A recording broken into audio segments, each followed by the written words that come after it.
रणबीर कपूर के लिए साल 2022 काफी खास रहने वाला है। एक तरफ तो उन्हें आलिया जैसी लाइफ पार्टनर मिली, दूसरी तरफ उनकी दो बड़ी फिल्में रिलीज हो रही है। पहली है ब्रह्मास्त्र, जो उनकी मोस्ट अवेटेड फिल्म में से एक है, और दूसरी फिल्म समसेरा है, जिसका टीजर बुधवार को रिलीज कर दिया गया है और ट्रेलर शुक्रवार को रिलीज किया जाएगा।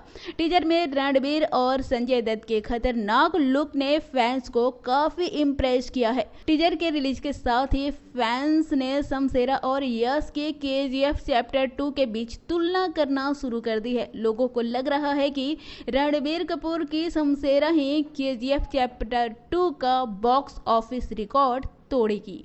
समसेरा के टीजर की शुरुआत में ही केजीएफ चैप्टर 2 याद आ जाता है। टीजर की शुरुआत एक किले से होती है, जहां लोगों को तरह तरह से प्रताड़ित किया जा रहा है, लोगों को पीटा जा रहा है। ये सीन हर किसी के रोंगटे खड़े कर सकता है। केजीएफ चैप्टर 2 में भी कोलार गोल्ड फील्ड में लोगों पर अत्याचार दिखाए गए हैं, जो कि गरुड़ के राज में हुआ करते थे। केजीएफ चैप्टर 2 और समसेरा में सबसे बड़ी समानता संजय दत्त है। समसेरा में संजय दत्त की झलक केजीएफ 2 में अधीरा की याद दिलाती है।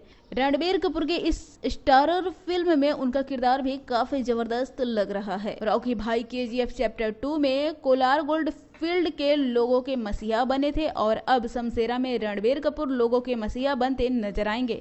टीजर में एक्टर की एंट्री काफी धमाकेदार होती है। वह केजीएफ में आए रॉकी भाई जैसे लोगों की मदद के लिए आगे आते हैं।